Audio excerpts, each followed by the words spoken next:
신명기 6장 1절부터 5절 말씀을 보겠습니다. 신명기 6장 1절부터 5절입니다. 이는 곧 너희 하나님 여호와께서 너희에게 가르치라 명하신 바 명령과 규례와 법도라.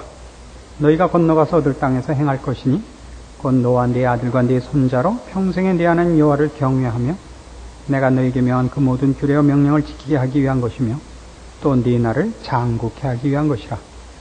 이스라엘아 듣고 삼가 그것을 행하라. 그리하면 네가 복을 얻고 네 열조의 하나님 여호와께서 네게 허락하심 같이 젖과 꿀이 흐르는 땅에서 너의 수요가 심히 번성하리라. 이스라엘아 들으라. 우리 하나님 여호와는 오직 하나님 여호와시니 너는 마음을 다하고 성품을 다하고 힘을 다하여 네 하나님 여호와를 사랑하라. 신명기 5장에서 그 10계명이 다시 한번 강조돼서 나왔고, 이 신명기 6장에서 이 서두에 하는 말씀은 그런 의미에서 그 10계명으로 대표되는 율법의 대의가 무엇이냐 하는 것입니다. 율법의 대의는 하나님을 경외하는 것이라 이렇게 가르치는 것입니다. 하나님을 경외하라 하는 것은 여기 신명기 5장에서나 6장에서나 아니 전 신명기, 전 성경에서 강조하는 것입니다마는 하나님을 경외해라. 그리고 이 율법은 그 약속의 땅에 복받기 위해, 그러니까 그것을 지켜서 보상을 받기 위해서가 아니라 하나님께서 허락한 땅에서 살려면 이 율법을 지켜야만 한다. 그러니까 율법을 지키는 그런 원리에서만 이 땅은 허락받는 것이다. 이런 것입니다. 그리고 그렇게 할 때 너희는 복을 받을 것이라. 실제로 그러니까 복 받는 얘기 이전에 약속의 땅에서는 하나님의 명령을 따라 살아야 하는 것이다 하는 것이 우리가 그 앞에서도 여러 번 강조했던 율법을 주시는 가장 중요한 뜻인 것을 우리가 살펴보았었습니다. 그래서 우리의 인생도 성도로서 사는 인생이 하나님을 섬기고 하나님의 뜻을 따라서 살면 무슨 복을 받는 인생 이전에 하나님의 자녀로 부름받은 인생은, 하나님의 자녀라는 인생으로 부름받은 이상은 그 인생은 하나님의 뜻으로 살지 않으면 그 인생은 이미 하나님의 자녀된 인생, 신자된 인생은 아닌 것입니다. 이거 혼동하지 않으셔야 됩니다. 그리고 성경이 얘기하는 것은 하나님의 뜻대로 사는 인생은 그것이 이미 복된 인생이다. 이렇게 가르치는 것이죠. 여러분 잘 아는 대로 그 성경의 복은 언제나 하나님이 편드는 자, 하나님이 인정하는 자입니다. 그래서 시편 1편에 나오는 바와 같이 하나님이 복 주시는 자, 하나님이 인정하는 인생은 시냇가에 심기운 나무 같고, 그렇죠? 악인은 그렇지 않으며 마치 뭐 같다고요? 바람에 나는 겨와 같도다. 이렇게 다른 것입니다.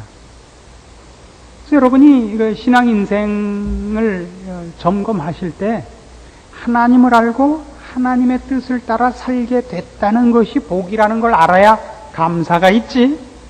내가 하나님 편들고 하나님 위에서 사는데 해준 것이 무엇입니까? 라고 묻기 시작하면 여러분은 신자도 아닌 것입니다. 아닌 건 아니지만 꽝이죠. 그렇죠? 참 꽝이 많아요. 그렇죠? 우리가 참 잘 배워야 되는 것입니다. 그래서 이 하나님을 경외하는 것이 성경식으로 얘기하면 복의 근원이요, 지식의 근본이요, 우리가 마땅히 알아야 할 생명과 사망의 이 갈림길이요, 무엇보다도 놓치지 않아야 되는 중요한 것이요, 여기 나중에 나옵니다만 신명기식으로 표현을 하자면 너희가 살기 위하여 생명을 택하라. 이렇게 요구되는 것입니다. 그러나 이것은 그렇게 우리가 쉽게 하나님을 경외하고 하나님을 순종하고 하지 못하기 때문에 신명기 5장에서는 우리가 하나님이 이 율법을 주실 때 우리가 하나님께 붙어 있어야만 복을 받고 생명 가운데 있고 그 인생이 인정받는다는 것을 우리로 놓치지 않게 하려고 어떻게 나타나셨다고요? 두렵게 나타나셨었다는 걸 기억해야 됩니다. 그래서 처음에 여러분도 여러분의 신앙을 잘 보시면 처음에는 여러분이 하나님을 두려워함으로 섬깁니다.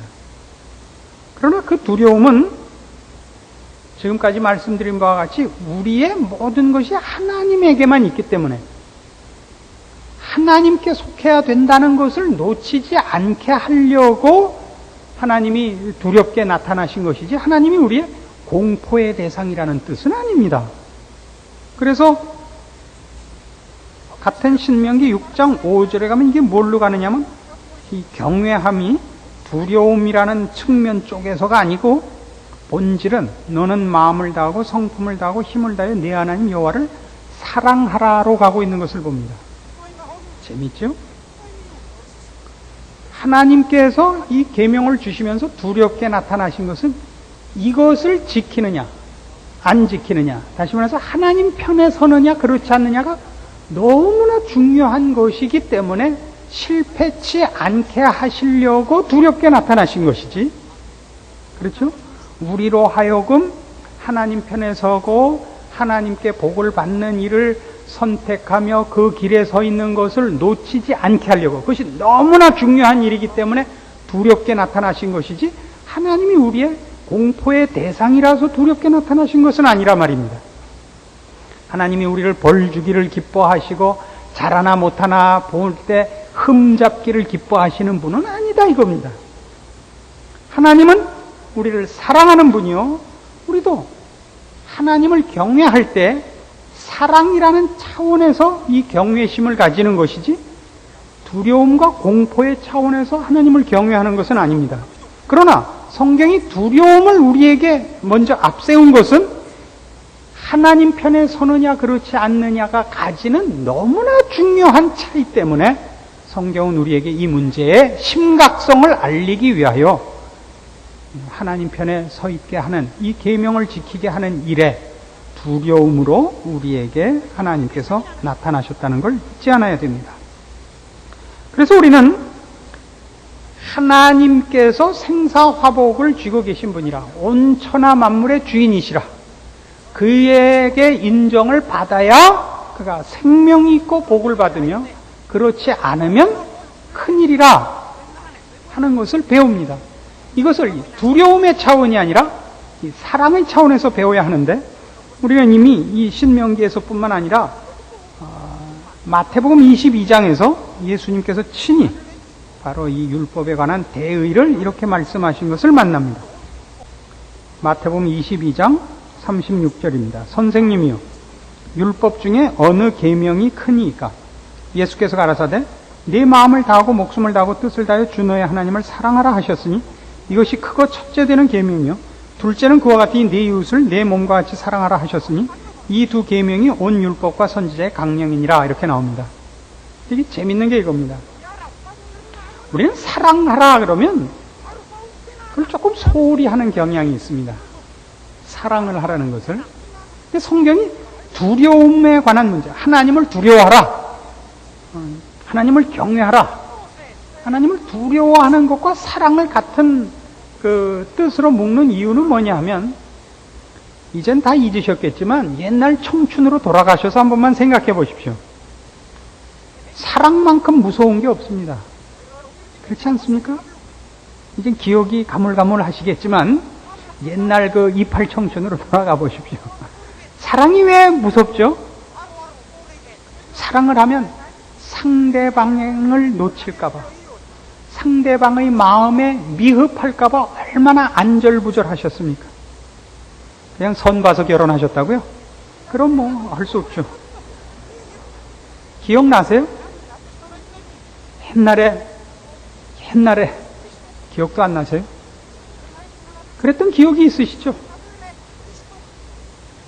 사랑이라는 것은 그렇게 여유 있는 것이 아닙니다. 사랑만큼 무서운 게 없습니다. 실패할 수가 없고 포기할 수 없습니다. 안 그렇습니까? 표정들이 영 아니 옳시다니까 이거는 설교가 진행이 되질 않는구만요. 그럼 포기할 수가 없는 겁니다. 사랑만큼 간절하고 사랑만큼 무서울까요? 무서울까요? 여러분, 글로 가면, 그러면 이해가 안 가면 지금 현실로 돌아와서, 여러분, 자식들이 어떻게 하는 게 제일 무섭습니까? 자식들 땡깡 부려갖고 어떻게 땡깡 부립니까? 자식들이 자해를 하죠. 집을 나가거나 밥을 안 먹습니다. 부모가 겁이 납니다. 지들이 잘못해놓고 지들이 땡깡 부리는데도 왜 그 땡깡이 통하죠? 부모가 자식을 사랑하지 자식이 부모를 사랑하지 않기 때문입니다. 겁이 납니다. 잘못한 주제에 문 닫아 걸고 굶고 있으면 부모가 속이 탑니다. 잘못한 건 잘못한 거지만 밥은 먹고 잘못하라 말이죠. 그렇지 않습니까? 사랑을 하면 참 무섭습니다. 그러니까 성경이 우리에게 주 너의 하나님을 사랑하라 하는 것과 그 하나님을 두려움으로 섬기라라는 얘기가 같이 나오는 이유가 여기에 있습니다. 우리 하나님을 우리가 어떻게 사랑해야 하느냐 하면 이렇게 하나님을 놓치거나 하나님 눈 밖에 나면 안 된다라는 그런 간절함으로 하나님을 섬겨야 되는 것입니다. 거기 두려움이라는 단어가 등장하는 것이지 하나님이 무슨 폭군이라서 두려워하라는 것은 아닙니다. 근데 사랑하라 그러면 너무 이상하게들 마음 편하게 신앙생활을 하는데 그건 아닙니다. 두려워하라 그러면 쩔쩔매고 사랑하라 그러면 하면 하고 말면 말고 이런 것을 말하는 것이 아닙니다. 두려워하는 것보다 훨씬 무섭습니다. 사랑은 아무리 해도 흡족하지 않은 것 아닙니까? 어떻게 해도 하나님 마음에 다 들지 않는 것 같은 그 목마름, 그 간절함으로 하나님을 섬기라 이겁니다. 하나님이 우리에게 그러시기 때문입니다. 그런데 이 하나님의 두려움으로 나타나시기도 하고 하나님이 본질로는 하나님을 사랑하라 하는 것을 자꾸 강조하느냐 하면 이 율법을 주고 특히 신명기에서는 이제 가나안 입국을 앞두고 하나님께서 모세를 통해 무엇을 제일 많이 경계하시고 준비를 시키시느냐 하면 우상 숭배에 대한 것을 경계하고 준비를 시키십니다. 그러니까 조금 전에 본 6장 5절이 무엇을 근거로 해서 등장하느냐 하면 즉 네 마음을 다하고 성품을 다하고 힘을 다해 내 하나님 여호와를 사랑하라는 4절 이스라엘아 들으라 우리 하나님 여호와는 오직 하나인 여호와시니 이렇게 등장하는 겁니다. 하나님만 홀로 하나님이십니다. 다른 신은 없습니다. 그러나 여러분 아시는 대로 이스라엘 백성이 가나안 땅에 들어가서 하나님을 섬기는 일에 실패합니다. 여러분 잘 아시는 대로 사사기를 읽어보시면 이스라엘 백성이 어떻게 약속의 땅에서 실패하는가를 보는데 그 실패의 핵심되는 형태가 뭡니까? 하나님을 외면하고 우상을 섬기는 것입니다. 그러면 사사기에 찾아가 보십시다. 사사기 2장 8절부터 봅시다. 여호와의 종 눈의 아들 여호수아가 110세에 죽음에 무리가 그의 기업의 경내 에브라임 산지 가스산 북 딥낫 헤레스에 장사하였고 그 세대 사람도 다 그 열조에게로 돌아갔고 그 후에 일어난 다른 세대는 여호와를 알지 못하며 여호와께서 이스라엘을 위하여 행하신 일도 알지 못하였더라. 이스라엘 자손이 여호와의 목전에 악을 행하여 바알들을 섬기며 애굽 땅에서 그들을 인도하여 내신 그 열조의 하나님 여호와를 버리고 다른 신 곧 그 사방에 있는 백성의 신들을 쫓아 그들에게 절하여 여호와를 진노하시게 하였으되 곧 그들이 여호와를 버리고 바알과 아스타롯을 섬겼다 이렇게 나오죠. 그러니까 이건 계속되는 겁니다. 예를 들면 3장 7절에도 보시면 이스라엘 자손이 여호와 목전에 악을 행하여 자기들의 하나님 여호와를 잊어버리고 바알들과 아세라들을 섬긴지라. 그러니까 이 사사기에서 이스라엘 백성의 신앙의 실패를 보면 하나님을 배반하는 것입니다. 첫째는. 근데 하나님을 배반하면 어디로 가느냐 하면 그 우상을 섬기는 데로 갑니다. 그러니까 어떤 의미에서는 우상을 섬기려고 하나님을 배반했다 이렇게도 얘기할 수 있습니다. 우상을 섬긴다는 건 언젠가도 말씀드린 바와 같이 자기가 소원하는 것을 만들어주는 힘에게 가는 것입니다. 하나님의 뜻이 아니라 내 뜻을 이루기 위하여 그 뜻을 이루어주는 힘을 찾아가 머리 숙이는 것, 이게 우상입니다. 그래서 신약의 표현으로는 탐심은 우상숭배라 이렇게 나옵니다. 탐심이 우상숭배라. 그러니까 율법의 가장 큰 뜻은 뭐냐 하면 하나님의 뜻입니다. 율법은 다 하나님의 뜻. 하나님 사랑하는 것, 내 이웃 사랑하는 것, 거룩하게 사는 것. 이게 율법의 대의입니다. 하나님을 경외하는 것, 하나님의 기뻐하심을 우리의 소원으로 삼는 것. 이게 율법이죠. 그럼 사람들은 다 어디로 가고 싶으냐면 하나님의 뜻을 섬기고 하나님의 뜻을 이루는 게 아니라 내 뜻부터 이루고 싶어진다니까요. 그러면 내 뜻은 누가 이루어줘요?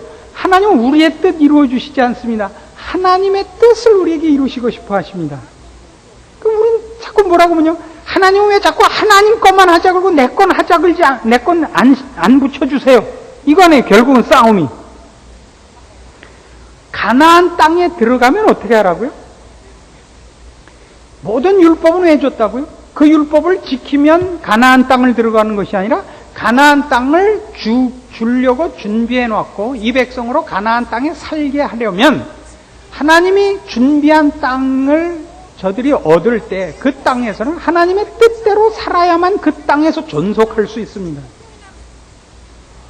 우리가 하나님의 백성이 되면 이제부터 하나님께 무엇을 구하든지 하나님이 내 편이 돼서 내 소원을 이루어주는 것으로 하나님과 우리가 관계를 맺는 것이 아니라 하나님의 백성이 됐기 때문에 하나님의 뜻을 쫓아 사는 자가 되어야 됩니다. 가나안 땅에 들어가서 이스라엘 백성이 하나님의 뜻을 따라 사는 것이 저들의 지혜요, 저들의 자랑인 것처럼 하나님의 백성이 하나님의 뜻을 따라 사는 것이 우리의 지혜요, 우리의 거룩입니다. 결국 싸움은 뭐냐 하면 하나님의 말씀대로 사는 것이 옳고 복되냐, 하나님이 그럼 거짓말쟁이고 하나님의 뜻과 하나님의 욕심을 채우게 우리를 데려다가 노예로 부리는 것이냐, 이 싸움에 서는 것입니다. 그건 맨 첫 번 인류가 하나님 앞에서 범죄한 그 범죄의 전형적인 원리입니다. 사단이 와서 뭐라 그랬어요? 너희가 이 실과를 먹으면 하나님과 동등되게 되었기 때문에 못 먹게 하신 것이다. 하나님은 공평한 분도 아니고 의로운 분도 아니고 거룩한 분도 아니고 하나님은 자신의 이기심을 위하여 우리에게 불공평하게 하시는 분. 이것이 죄의 유혹이요, 죄의 본질적 사고입니다. 여러분이 꼭 이 생각을 하셔야 돼요. 하나님 좋습니다. 하나님 하라는 거 다 하겠는데 요것만은 제 마음대로 좀 하나만 봐주십시오. 하나님 말씀은 이겁니다. 네가 지금 하자고 하는 것이 너한테 손해니라. 그래서 안 들어주시는 거죠. 우리는 하나님 왜 밤낮 하나님 하고 싶은 것만 하자 그러고 내가 하자는 건 그렇게 하나도 안 들어주십니까? 하나님 너무 하십니다. 이게 뭐라고요? 하나님은 나를 편드는 것이 아니라 하나님은 하나님 편을 드시는 분. 그래서 내 뜻과 하나님 뜻이 충돌할 때는 하나님 뜻을 고집하여 나를 손해보게 하시는 분, 그 힘으로 누르시는 분, 그 얘기가 되는 것입니다. 다시 돌아와서 참 이상하게 삥삥 돌아왔습니다만 결국 이 싸움입니다. 신앙이란 뭐냐? 내 생각과 내 판단이 옳지 않다는 것을 확인하는 것입니다. 하나님 뜻과 하나님의 결정이 언제나 옳고 지혜롭고 복되며 나를 위한 것이라는 것을 인정하는 것이 신앙입니다. 그래서 우리가 아는 대로 이 10계명을 놓고 예를 들면 나 외에 다른 신을 두지 마라, 우상을 만들지 마라, 내 이름을 망령되이 일컫지 마라, 안식일을 거룩히 지키라, 이런 것들을 놓고 그것이 어떻게 주 너의 하나님을 사랑하라 하는 것이 되느냐? 어떻게 그런 것이 되느냐? 묻는다면 우리가 확인한 바와 같이 10계명 전체가 우리에게 가르치는 건 뭐냐 할 때 하나님 한 분만으로 우리에게 어떻게 족하냐 하는 것이 그 가장 중요한 뜻이기 때문에 그렇습니다. 나 외에 다른 신을 두지 마라. 나에게 필요한 것을 하나님 외에 다른 누구에게 가서 부탁하거나 힘을 빌어야 할 만큼 하나님이 나를 위하여 힘쓰시는 일에나 배려해서나 주는 내용에서 부족하지 않습니다. 넉넉하시다 말입니다. 내 생명을 지키시며 내 생명을 부욕해 하시며 내 생명을 복되게 하시며 나를 영광스럽게 하는 어떤 일에 내용으로나 방법으로나 목적으로나 무엇으로나 하나님은 우리의 하나님으로서 나를 복되게 하시고 영광스럽게 하시는 일에 어느 한 부분도 부족하지 않은 분이다 하는 것이 나 외에 다른 신을 두지 마라, 우상을 섬기지 마라, 내 이름을 망령되이 일컫지 마라 이겁니다. 하나님 맙소사 하지 말라 말이에요. 하나님 그리 마옵소서 아니에요. 그걸 줄여서 맙소사가 된 거 아니에요. 나쁜 욕이죠. 하나님이 지금 장난치다가 잘못했어요? 생각 없이 무슨 돌을 던져서 누가 맞아 죽었어요? 아니다 말이에요. 그리 마옵소서라는 소리 하지 말라. 그럼에도 불구하고 이스라엘 백성이 여기 들어가서 이렇게 계속적으로 우상을 섬깁니다. 왜요? 하나님의 뜻을 따라 사는 것보다 자기네들 생각이 옳아 보이기 때문입니다. 자기네 뜻을 이루어주는 힘, 그 방법을 찾아가서 우상을 섬깁니다. 그러나 결국 우상은 따지고 보면 우상 자체가 신이 아니라 자기 욕심이 신이죠. 그래서 이 사사기의 끝에 이 모든 사사기에 나오는 이 모든 이스라엘 백성의 불신앙의 핵심을 이렇게 찌릅니다. 저들의 불신앙의 핵심은 하나님과 우상 사이를 왔다 갔다 한 것이 아니라 하나님의 뜻과 자기의 죄된 고집 사이를 왔다 갔다 한 것이라는 것을 사사기 맨 끝장 21장 25절 그때 이스라엘에 왕이 없으므로 사람이 각각 그 소견에 옳은 대로 행하였더라. 이 사사기에 대한 판결입니다. 그때 이스라엘에 왕이 없으므로 사람이 각각 그 소견에 옳은 대로 행하였더라. 그러니까 전부 자기 욕심을 따라 산 겁니다. 무엇을 제쳐놓고요? 하나님의 명령을 제쳐놓고. 그러니까 성경이 우리에게 가르치게 하는 것이 무엇이라고 우리가 분명히 결론을 내릴 수 있다고요? 하나님의 뜻을 따라 사는 것이 그것이 나에게 이익이라는 것을 알고 믿는 것, 그것이 신앙입니다. 하나님께서 나보다 더 나를 위하신다는 것을 아는 것, 그것이 하나님을 아는 것입니다. 하나님은 우리를 만드시니요, 우리를 복주기를 기뻐하시느니요, 온 우주 만물을 창조하고 우리를 위하여 에덴 동산을 만들고 나서야 우리를 만드신입니다. 그래서 인간에게 줬던 책임이 뭐였죠? 생육하고 번성하라였습니다. 우리 곤고한 인생이 된 것은 다 우리가 저지른 죄값입니다. 하나님은 그렇게 안 하셨습니다. 처음 우리 인류의 조상이 타락할 때부터 우리는 이 하나님에 대하여 불신했던 것입니다. 하나님이 내 편일 리가 없다라고 생각을 하는 거죠. 그때도 못난 생각이었고 죄 지은 이후에 모든 인류가 태어나면서부터 본성으로 하나님과 단절되고 하나님을 외면하고 혹 그 마음에 신적 어떤 본능이 있을 때에도 감히 갖는 생각은 하나님이 내 편일 리가 없다는 생각을 갖는단 말입니다. 우리 믿는 이들이 말하자면 여기 이스라엘 백성이 가나안 입국을 앞두고 받았던 이 신명기에서 경고하는 모든 것과 같이 하나님의 사람으로 신앙생활을 해야 되는 모든 성도들이 가져야 하는 준비 자세가 뭐라고 이제 알게 되는 겁니까? 하나님을 사랑하고 살아야 하는 것입니다. 그를 경외해야 합니다. 두려움을 가지듯이 그를 사랑해야 합니다.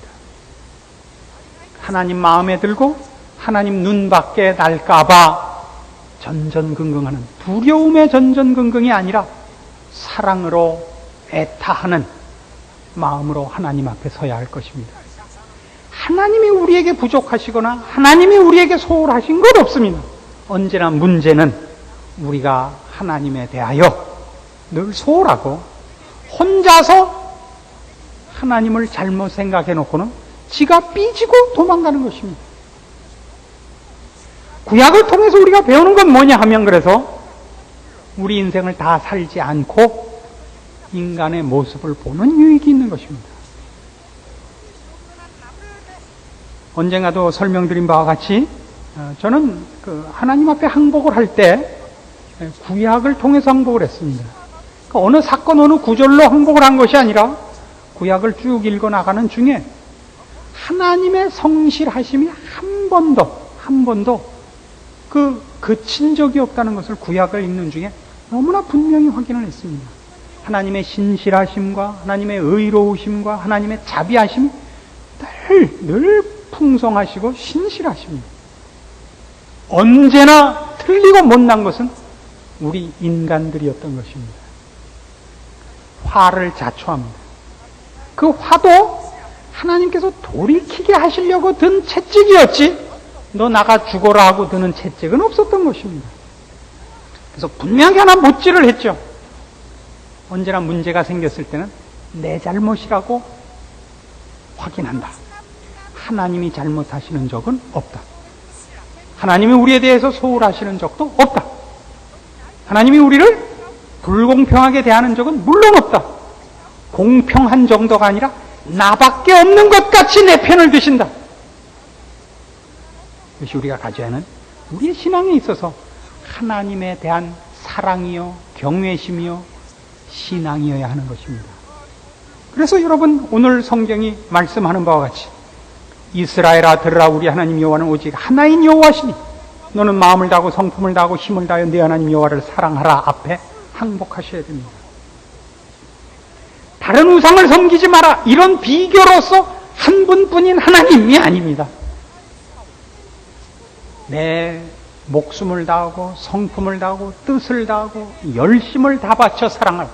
그래도 부족한 아무리 사랑하고 아무리 매달려도 부족한 그런 사랑과 경외심과 항복과 감사와 그런 경배와 모든 것이 충만하신 그 하나님으로 여러분이 하나님 앞에 서며 여러분이 신앙을 정리할 때 여러분은 실패치 않는 가나안 땅에서의 삶을 영위하실 것입니다. 여러분은 후회 없고 부끄럽지 않고 가난하지 않은 신자의 신앙생활을 살아갈 것입니다. 여러분의 신앙 현실이 외롭고 괴롭고 가난하거든 여러분 돌이켜 생각하셔야 됩니다. 하나님에게 문제가 있는 것이 아니라 여러분 자신에게 문제가 있다는 사실. 세상이 우리를 괴롭힙니다마는 이스라엘 백성이 가나안 땅을 향하여 가는 그 노정에서 한 번도 혼자가 아니었던 것 같이 그렇죠? 하나님께서 구름기둥 불기둥으로 또 메추라기로 만나로 저들을 먹이시며 함께 하신 것 같이 그리고 광야가 아니라 가나안 땅에서 저들에게 복주어 젖과 꿀이 흐르는 땅에 살게 하신 것 같이 우리 신자된 인생도 어느 면으로는 광야길이요 어느 면으로는 가나안 땅입니다. 아직 영원한 나라에 우리가 가지 못해서 괴로움이 있는 것은 사실이지만 그러나 벌써 여기서부터 천국은 시작되어 젖과 꿀이 있습니다. 우리 중에 아무도 그 신앙생활을 외롭고 가난하게 하는 자는 있을 수 없습니다. 괴로울 수는 있습니다. 세상이 우리를 놔두지 않으니까 그러나 외롭지 않습니다. 혼자가 아니기 때문이며 가난하지 않습니다. 이미 여기에서 우리는 생명의 열매를 맺으며 하나님께서 우리를 통하여 이루시는 기적들을 체험하면서 살도록 되어 있습니다.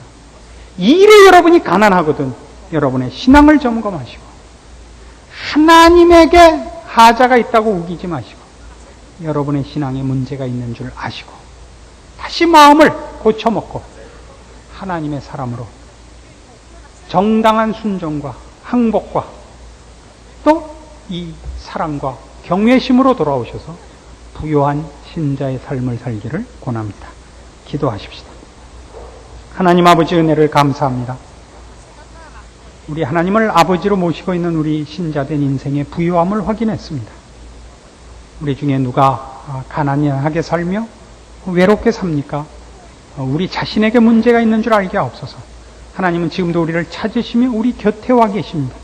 마음을 열고 주를 모시며 주 앞에 순종하여 우리가 주님의 의의 병기가 되어 우리를 통하여 일하시는 기적과 베푸시는 구원의 능력과 생명의 열매들로 부요한 신자의 삶을 우리가 친히 사는 복된 인생 다 누리게 하시옵소서.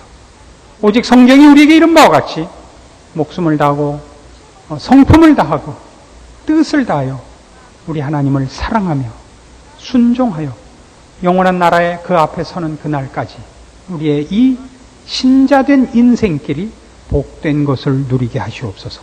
예수님의 이름으로 기도합니다. 아멘.